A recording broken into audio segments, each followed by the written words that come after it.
This is the newsroom for Tuesday, April 20th, 2021. We're broadcasting to you on E1, Scar TV, NTN, and Tarzi TV in particular. In the headlines, the Chief Justice rules that Sarah Brown and Vikash Ramkissoon were unlawfully appointed as members of Parliament. The government is monitoring several communities in regions 3 and 4 as COVID-19 hotspots. Well, we have seen an increase in cases in Region 4, Region 3. Facing a growing pandemic, a volcano, and impending hurricanes, St. Vincent launches a global appeal for help. I think the global community will help. In tonight's feature, we tell you about a local company that helped a Sophia block maker to launch a successful business. And in sport, Guyanese boxers to miss Olympic qualifiers in Argentina due to rising COVID numbers, and Guyana Volleyball Federation to embark on nursery to sustain the game. With the news, I'm Fariza Hanif. We're glad you can join us. More doubt has been cast on the appointments of 2 parliamentary secretaries as non-voting members of the National Assembly by President Irfan Ali. A ruling by the leading figure in Guyana's High Court has rendered the appointments unlawful, but the country's Attorney General and Minister of Legal Affairs Anil Nandlal has dubbed the ruling as erroneous and said he intends to appeal. Here's Kurt Campbell. Chief Justice Acting Roxanne George on Tuesday ruled that members of Parliament cannot be elected and non-elected members at the same time, a ruling that has in effect rendered as unlawful the appointment of Sarah Brown and Vikash Ramkissoon as parliamentary secretaries by President Irfan Ali. This means that the appointment of the 2 MPs will now have to be rescinded, paving the way for their removal from the National Assembly, where they sit as non-voting members following their appointment as parliamentary secretaries. They are, in fact, elected members, having been on the list of candidates for the governing People's Progressive Party at the 2020 elections. Justice George said it cannot be accepted that as elected MPs, they have been appointed to the National Assembly as if they were not, and without voting rights. Brown is the Parliamentary Secretary to the Amerindian Affairs Ministry, while Ramkissoon is the Parliamentary Secretary to the Agriculture Ministry. The law makes provision for the President to appoint 4 technocrat members of Parliament and 2 parliamentary secretaries who will not have the same voting rights as elected members who are extracted from a list of candidates. The legal challenge was mounted by Opposition Chief Whip Christopher Jones, a case that Attorney General and Minister of Legal Affairs Anil Nandlal defended. The Chief Justice in her ruling accused Nandlal of approbating and reprobating in his arguments and seeking to abandon a previous judgment of the High Court handed down by the late Justice Ian Chang that then Ministers Winston Felix and Keith Scott cannot hold seats in the National Assembly as technocrat ministers, a ruling that was upheld and confirmed by the Appellate Court. The Chief Justice said that if the state's arguments were to be allowed, as absurd as it sounds, it permits the President to appoint the entire list of over 100 elected persons as MPs in a non-voting capacity. This will be done although there is a limit on how many elected members can take up seats in the House, which is 65. In granting the relief sought by Jones and his attorney, opposition parliamentarian Roysdale Ford, the Speaker of the National Assembly would now have to take steps to prevent Brown and Ramkissoon from sitting in or participating in the business of the National Assembly. Nandlal has already indicated his intention to appeal the ruling. The Attorney General Chambers on Tuesday said physical copies of the Notice of Appeal will be served on the relevant parties by Wednesday. The entire decision is being appealed on the grounds that the Chief Justice misinterpreted and misconstrued the law in arriving at her decision. The Attorney General said the ruling is erroneous. Nandlal had argued that although the 2 MPs' names appeared on the list, they were appointed and not extracted. The Ministry of Health on Tuesday reported that 2 more persons who tested positive for the novel coronavirus have died, taking the total number of deaths from the pandemic since March 2020 to 273. The latest fatalities are 2 men, a 60-year-old from Region 6 and a 56-year-old from Region 10. They both died on April 19, 2021 while receiving care at a medical facility. These 2 latest deaths mean that more persons have died in April than those who died last month from the virus. The death toll for April thus far is 38. Last month, a total of 36 patients died, while in October 2020, 44 persons died, making it the deadliest month for COVID-19 to date. With a surge in COVID-19 cases in Guyana, the government is closely monitoring several areas now classified as hotspots for the novel coronavirus.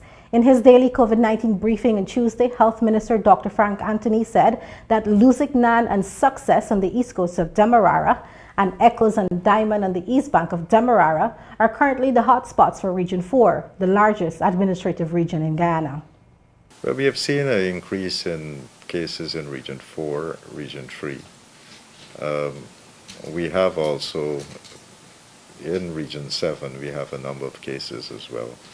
So we continue to monitor these areas. In Region 4 specifically, we have seen an upsurge in cases around Diamond Eccles area. On the East Coast, we have seen cases in the Lusignan, Success area.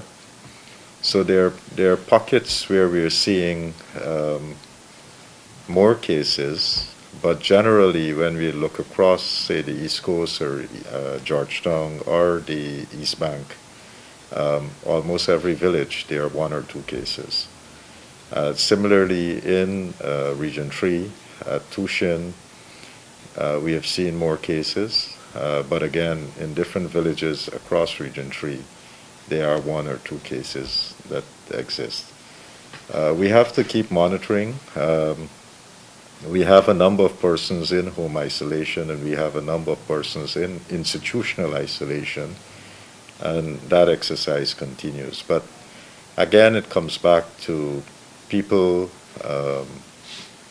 doing the right public health measures, and that is wearing their mask, making sure that they keep the distancing. And once you do that, at least you're protecting yourself, and by extension, you're protecting your family when you get back home. Ghana is dealing with a third, more deadly wave of the dreaded virus, which has claimed 273 lives in Guyana. 38 patients died this month alone thus far. The new wave is now attacking the younger population, and more persons are being hospitalized, authorities had reported. St. Vincent launches a global appeal for help, and Guyoil's general manager resigns. Those and more stories when the newsroom returns. Trevor Basu, the general manager of the Guyana oil company Guyoil, has resigned. In a post to his Facebook page on Tuesday, Basu rejected reports in the media that he was sent on administrative leave pending an investigation into a $1 million scandal involving the procurement of fuel. He urged his family, friends, and relatives not to be misguided by what he termed propaganda, even as he denied being involved in acts of corruption at the oil company. Basu said he intends to solicit legal advice on the way forward. Guyoil is yet to officially pronounce on the matter, and a new general manager is also yet to be announced. Basu was only appointed to the post last year, October. Backed by the United Nations, the government of St. Vincent and the Grenadines, led by Prime Minister Dr. Ralph Gonsalves on Tuesday, launched a global appeal to not only help his own recovery, but those recovering Caribbean islands affected by the periodic eruptions of the volcano over the last 12 days. The $29.2 million appeal is one intended to ramp up international solidarity to respond to what has now been dubbed a humanitarian crisis, where lives and livelihoods are threatened immensely in the face of uncertainty for the weeks ahead. Kurt Campbell reports. The volcano first erupted on April 9, 2021, displacing approximately 20,000 persons, with some 6,000 currently in public shelters and thousands more in private facilities.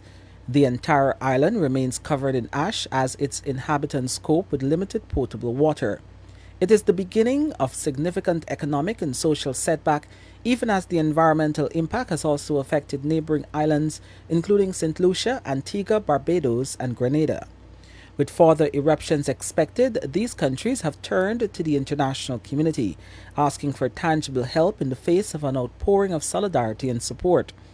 It is in response to this need for help that the United Nations has teamed up with the government of St. Vincent and the Grenadines to launch the US $29.2 million global funding appeal.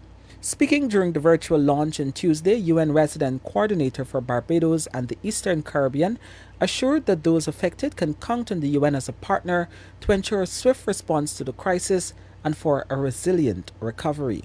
What I want to say, and I feel it's important here, is that we are dealing with a crisis within the COVID crisis. We fear the risk of spike in COVID cases, especially with people in shelters. Moreover, this is a very uncertain and complex situation where new eruptions may occur. Another one occurred 2 days ago. So the situation can deteriorate as well rapidly. And the hurricane season is just about to start in 6 weeks, and it has already been predicted to be likely above average. Not only is St. Vincent dealing with the aftermath of several volcanic eruptions in the last 12 days, but it also fears a spike in COVID-19 cases with persons now in public and private shelters. The country is also bracing itself for the hurricane season expected in the next 6 weeks. Announcing the call for action, the UN resident coordinator said global support is needed to respond to a growing humanitarian crisis. We have no time to lose, as we have to prevent a multiple crisis scenarios.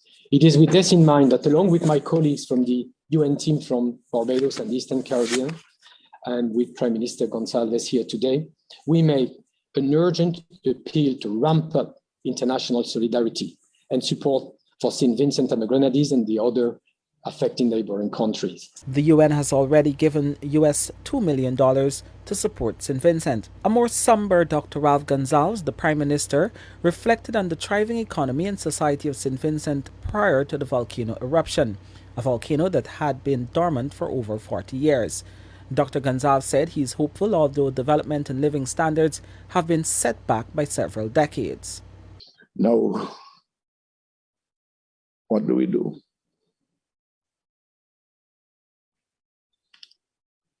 The global community can shrug their shoulders and say, well, this is just another disaster.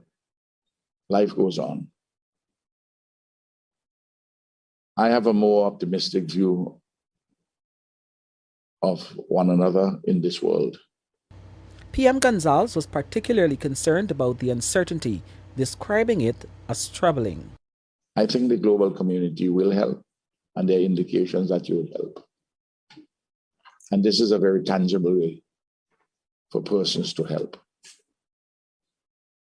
We have a UN system which is up and running. It is legitimate. It is something which is endorsed by the government.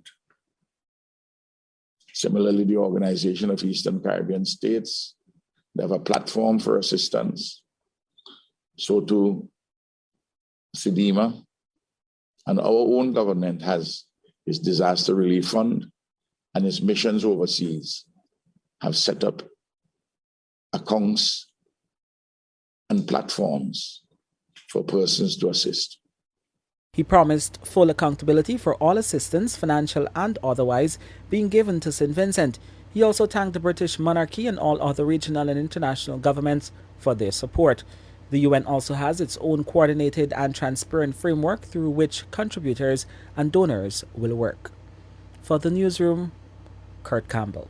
Meanwhile, as Guyana's CARICOM sister, St. Vincent, battles with the aftermath of the volcano eruption, President of Guyana, Irfan Ali, has offered unwavering support in helping the country rebuild and return to a sense of normalcy. The head of state made these remarks on Monday as he inspected the third shipment of supplies at the Monishwa's Wharf. Shimika Day has her story.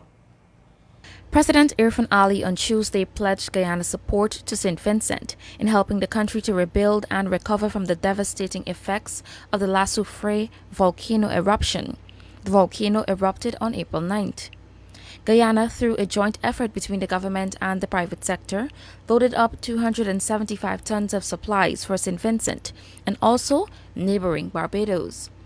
After a tour of the Lady Fazila laden with supplies, President Ali commended the efforts by the private sector, stating that it tells the story of its strong commitment to their corporate responsibility. This tells a story that built in institutionally in our local private sector is a strong commitment to their social responsibility. I think for that as a nation, for that as a government, we ought to be very, very proud. Continuing, the president relayed that cooperation between CARICOM states should not only be strong in times of tragedy, but year-round. But it must not only be disasters that brings us together. It must must not only be disasters that push us to work like this together. This must be a part of our culture in building our country and building the CARICOM region. Guyana understands our responsibility to CARICOM. We understand our role in CARICOM. And I want to assure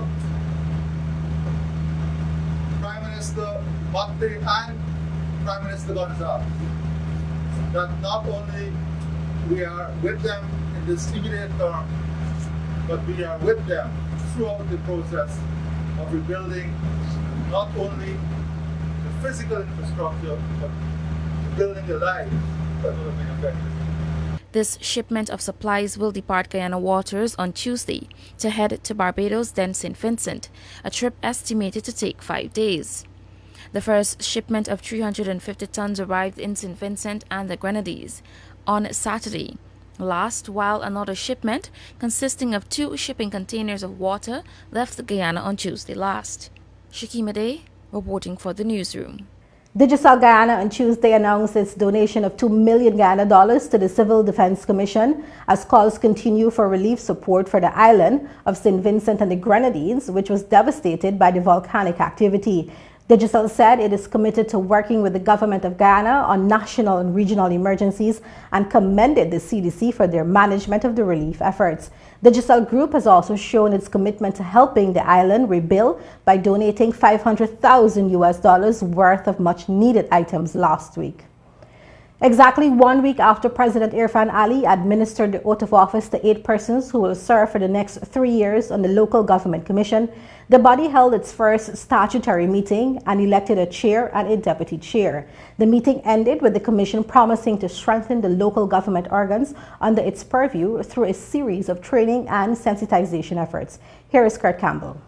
Former Regional Chairman Julius Faber has been elected Chairman of the Local Government Commission during the body's first statutory meeting held on Monday. Norman Whitaker, a former Minister of Local Government and Regional Development, was elected the Deputy Chairman. Shortly after he was elected, Faber told the media that he plans to rectify several issues that occurred while the Commission was inoperative last year. He said that while the Commission has its work cut out, they intend to ensure the services provided to citizens are of high quality. During the period when the Commission was out of service, that is from last year, October to the present time, I think there are quite a number of problems that had emanated during this period. And one of the first things we plan to do is to look at these NDCs that has those problems and to work with those NDCs first. Then we will probably decide on regions, probably to visit regions and to look at the NDCs that needs help within those regions. Faber's Deputy Whitaker agreed with his sentiments. He said one of the shortcomings is the lack of residents' involvement in the development of their communities, but he hopes to change this. There are other areas too, the involvement of the people. Because in a lot of these NDCs and municipalities, we do not think that councillors and staff are reaching out to the people who are the beneficiaries of the services and who would like their contribution to be felt and to be meaningful. And we do not think that in the many of the local authorities, enough of that is being done, reaching out to the people. Let them know what you plan. In fact, involve them in the planning of what will be done.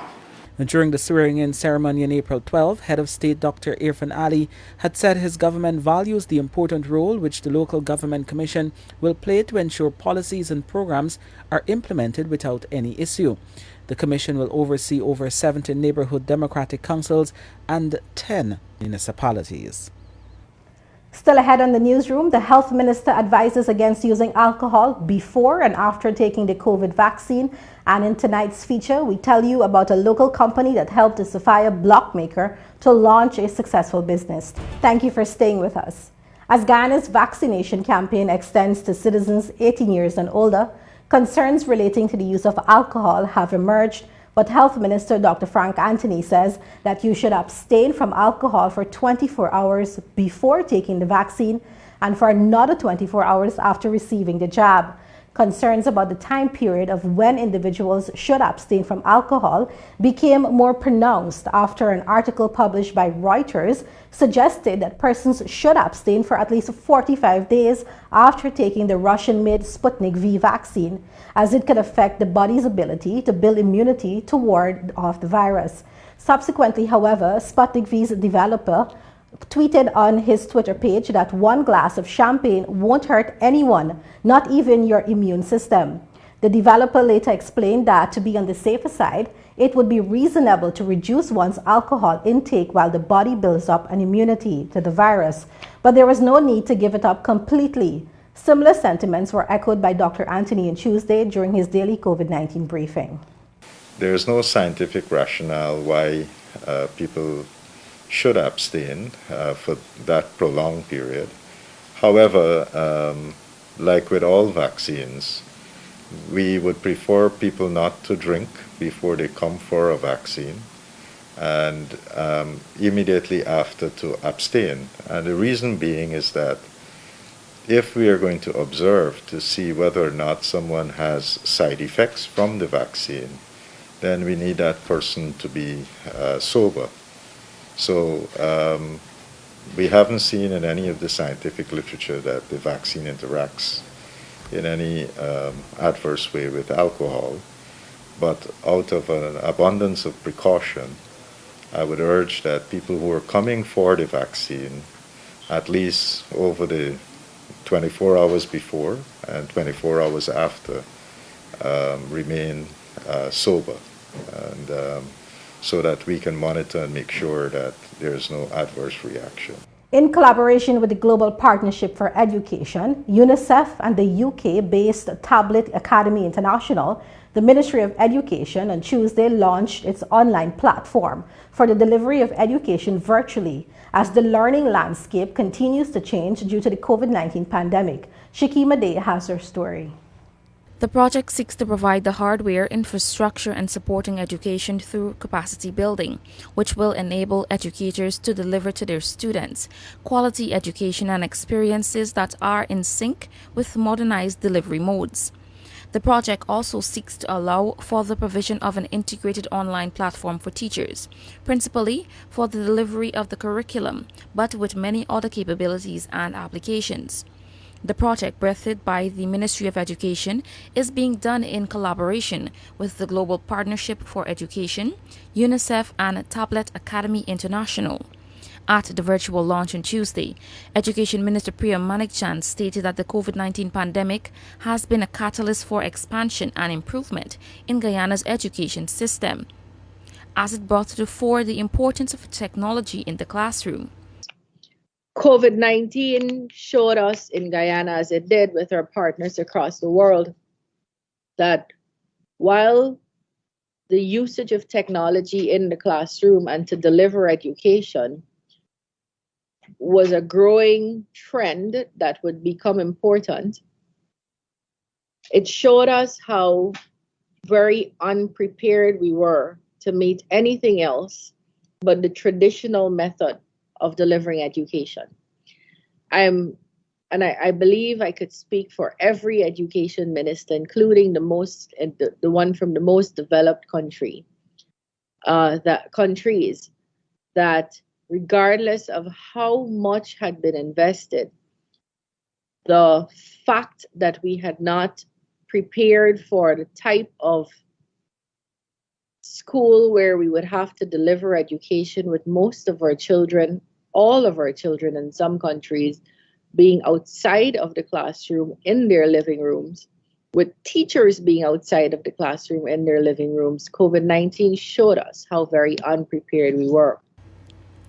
Also speaking at the launch was Professor Steve Monolu, chairman and co-founder of Tablet Academy International.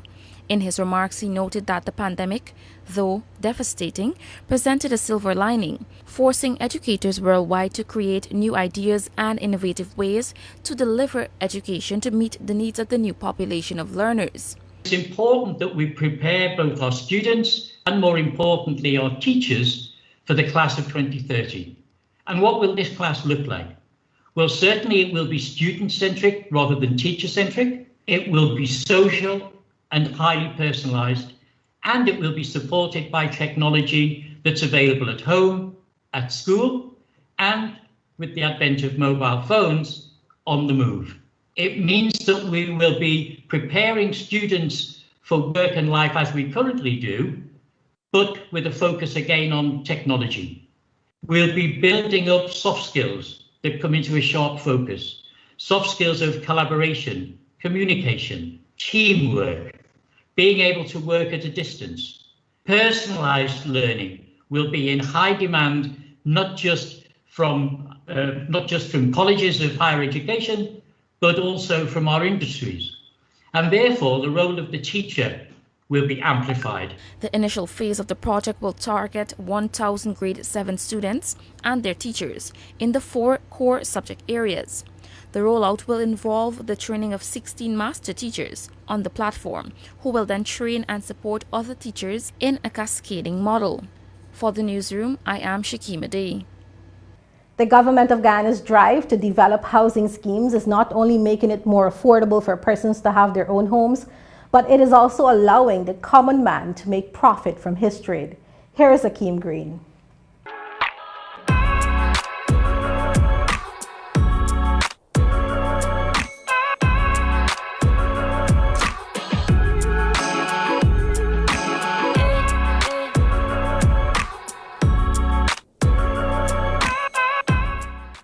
Some of our foreparents would have said, when you least expect it, the universe will surprise you with opportunities. For Section D Sophia resident and concrete blocks maker Jeffron Muhammad, the current housing drive of the government of Guyana and the benevolence of modern building solutions paved the way for what is becoming a life-changing opportunity. Currently, there is a construction of low-income homes at Cummins Lodge, Greater Georgetown. Well, it come up to my idea when me and a couple of my friends them decided to see that a scheme developing over there. And we just decided to say we're going to take a walk and see what benefit we could get out of it, because we normally do it on a little small scale, you know. So we decided to just take a walk and we meet up with a good friend. We asked him about how we could get into some business, because we do blocks, and he gave the option, tell you that once we could supply some box here, they would take it off, they would buy it back from me in the scheme there. So we see it as a great opportunity now for start doing it. And so far, so good. That casual walk of interest turned into profit as he met with the Chief Executive Officer of Modern Building Solutions, Gavin Guided, who gave him a truckload of sand and a sling of cement to jumpstart the business. Currently, Muhammad has the capacity to produce 1,200 to 1,500 blocks per day, but if he can create more storage space, he can double that amount. Modern Building Solutions will also provide, free of cost, building materials for Muhammad to further shed his premises so he can produce more quality blocks. Well, we very much appreciate it 100%, because remember now it's right here and we don't have to catch none to go nowhere, and it benefiting a lot of us in here right now, because right now, as you could see, it started off with 2 and we were at 6 to 8 person now, and we try to expand as the opportunity coming to us, whereby we could gather, because we see enough house building, you know, so we go around to one contractors and we get them good compliments, whereby we get support by purchasing the blocks from us, or anyway we got we got skilled people to also do mason work, carpentry work, and we see a lot of them get taken on, so it's very good, you know, and the community really appreciate it so far. For the 33-year-old, opportunities such as these will allow many residents of the community to show they can offer meaningful contribution to society, as opposed to the variant generalizations and conceptions the wider public may have of them. A lot of people at Sophia has different views, but we as Sophians, we decide for sure that we got skills, we could do things, and with this opportunity here, we are so thankful and grateful for like everything that's happening right now. You know what I mean? Thanks for housing, the government, everything. You know what I mean? It's very, very good, very good.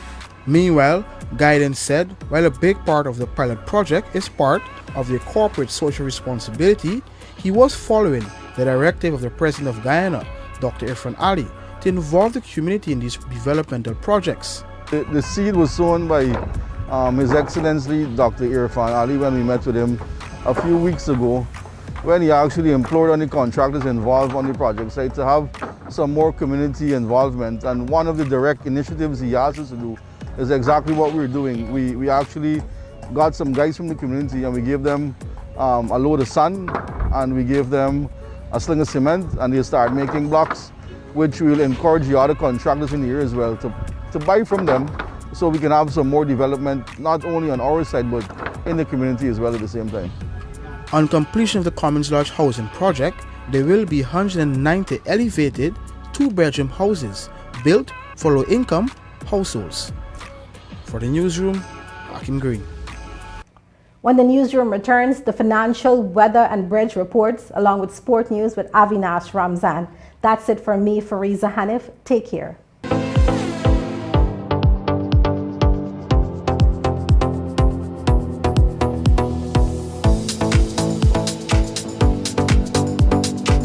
Welcome back to Newsroom. Avinash Ramzan here with tonight's sport. We're starting off with some boxing news. The International Olympic Committee has decided to cancel the Olympic boxing qualifiers due to the rising COVID-19 numbers in the host country, Argentina.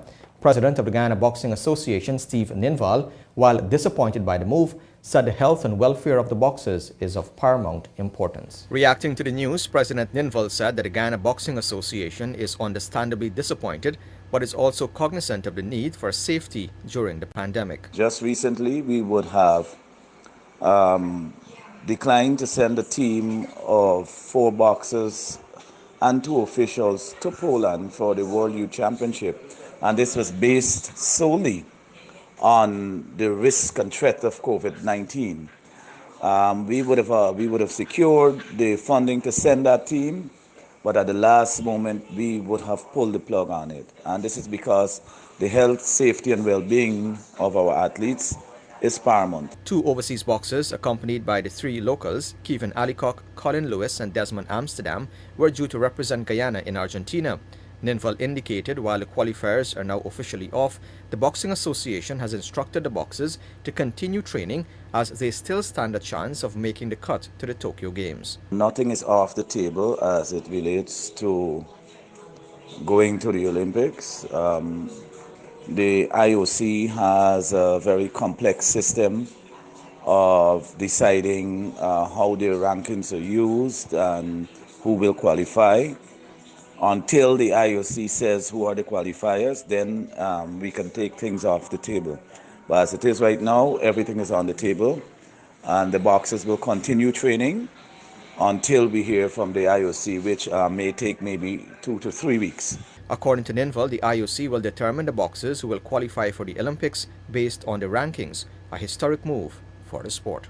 We tell you now that President of the Guyana Volleyball Federation, Levi Ned, said they are creating a nursery of young players from all parts of the country to safeguard the future of the sport in Guyana.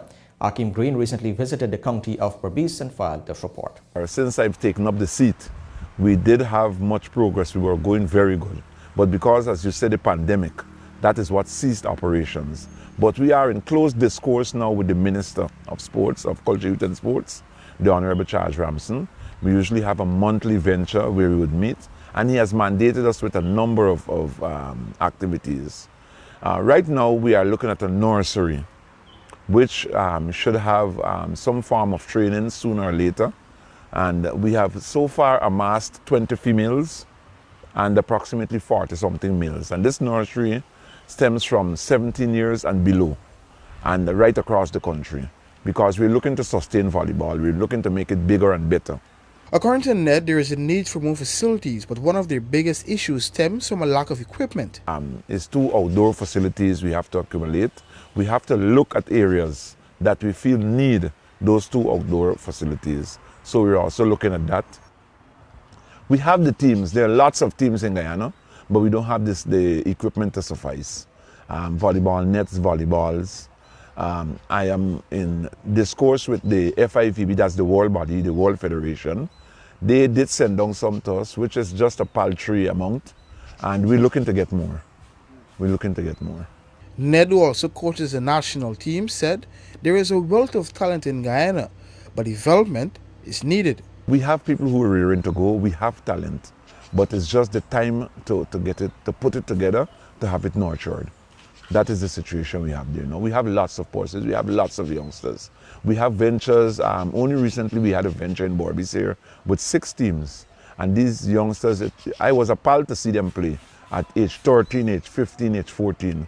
So we have it there, it's just to put it in place. The GVF is toying with the idea of hosting a two-a-side beach tournament as preparation for a tournament in French Guyana. For the newsroom, Hakim Green. Now, following on the heels of a successful vaccination drive in early April when 421 persons received the jab, the Albion Community Centre Cricket Club will host another this Saturday, April 24, targeting persons 18 years and older. Patron of the club, Dr. Leslie Ramsamy, who is also the advisor to the Ministry of Health, has been a leading figure in the country's efforts to get persons vaccinated. Earlier this week, he met with captains and managers of local cricket clubs, business persons, religious leaders, head teachers, and NDC officials within the No. 1 Road, Clifton area at the Albion Community Centre Main Hall to discuss the ministry's partnership with the club for the upcoming vaccination drive. Saturday's activity will be held at the Albion Community Centre, commencing at 8:30. Secretary of the club, Omarnath Autar, can be contacted on 626-3091 for more details. With the recent spikes in the number of COVID-19 cases in Bermuda, a final decision on the fate of the 2021 Carifta Games will be announced in May. The May date for a final decision was arrived at during a North American, Central American and Caribbean Athletics Association meeting on Saturday, attended virtually by member federations as well as chairs of the commissions and working groups. Details in this report. This year's edition of the Carifta Games is scheduled for August 13 to 15 in Bermuda. The regional junior meet was not held in 2020 because of the COVID-19 pandemic. Bermuda transferred its hosting responsibilities to 2021. The global pandemic eliminated the possibility of staging the games on Easter weekend. NACAC had chosen July 2 to 4 as the new dates, but was forced to postpone again because of the scheduling of the Caribbean Examination Council external exams. According to a Sportsmax report, the August dates, however, are now under threat as Bermuda is currently experiencing a spike in COVID-19 cases. At Saturday's meeting, Carifta 2021 Local Organizing Committee member Mia Bean spoke about a non-negotiable requirement that any unvaccinated visitor to Bermuda must be quarantined for 14 days. Since the vaccination requirement would impact all under-17 athletes as well as some of the under-20s, it is a major stumbling block. Other potential challenges were put on the table, including the impact of positive COVID-19 tests during the games, available hotel rooms and timelines for booking charters and making payments. Following extensive discussions, the Carifta 2021 Local Organizing Committee was given until April 30 to report to NACAC Council on the latest situation with all the issues raised at the information session. The Local Organizing Committee is expected to meet with Bermuda's government officials before the month-end deadline. Following receipt of the Bermuda Local Organizing Committee report, NACAC Council will make a decision and communicate it to member federations. Cycling news. Jamal John of Team Foundation on Sunday emerged winner of the Team Alanis organized 60-mile road race from Georgetown to Maikoni and back to the city for the finish. The USA-based John clocked 2 hours, 23 minutes, 55 seconds to win ahead of his namesake Brighton John of We Stand United Cycle Club, Christopher Griffith of Team Evolution, Alex Mendez of Roraima Cycle Club, and Andrew Hicks and Dheeraj Garbaran, both of We Stand United Cycle Club in that order. Jamal John and Brighton John won 2 prime prizes each, while Hicks and Marlis Keeler shared the other 2. Mendez was the top Masters rider and David Hicks won the junior category. The event was sanctioned by the Guyana Cycling Federation and was held in conformity with the national COVID-19 measures. Football news. Manchester City have withdrawn from the European Super League, that's the ESL, and Chelsea are also preparing to do so. Efforts to leave come just 2 days after both were announced as 2 of 6 English clubs to sign up for the controversial new competition. The ESL has been widely criticized since being announced on Sunday. Around 1,000 fans gathered outside Chelsea's Stamford Bridge home ground before their game against Brighton on Tuesday to protest their involvement. Chelsea and City were part of English football's Big Six clubs, alongside Arsenal, Liverpool, Manchester United and Tottenham, to have agreed to join the new league. In total, 12 European clubs announced their intentions to form the Breakaway League, which they hope to establish as a new midweek competition. And finally, Delhi Capitals moved to second position on the IPL table after defeating defending champions Mumbai Indians by 6 wickets in match 13 in Chennai on Tuesday. Chasing 138, Capitals got home with 5 balls remaining, with Lalit Yadav on 22 and Shimron Hetmaya on 14. Shikhar Dhawan maintained his hold on the orange cap, scoring 45, and Steve Smith made 33. Earlier, leg spinner Amit Mishra dented Mumbai Indians with a spell of 4 for 24, and Avish Khan took 2 for 15 to lead Delhi Capitals' bowling efforts. Rohit Sharma made 44 and Ishan Kishan 26 for Mumbai Indians, who are 4th on the table. IPL action continues tomorrow with a doubleheader. Punjab Kings take on the Sunrisers Hyderabad from 6 hours, and Kolkata Knight Riders face Chennai Super Kings from 10 hours. And with that, we've come to the end of the news for this evening. Of course, you can find updates on these and other stories on our website, Newsroom.gy, our Facebook page and Instagram. On behalf of the entire news team, my name is Avinash Ramzan. Thanks for watching. Be safe. See you next time.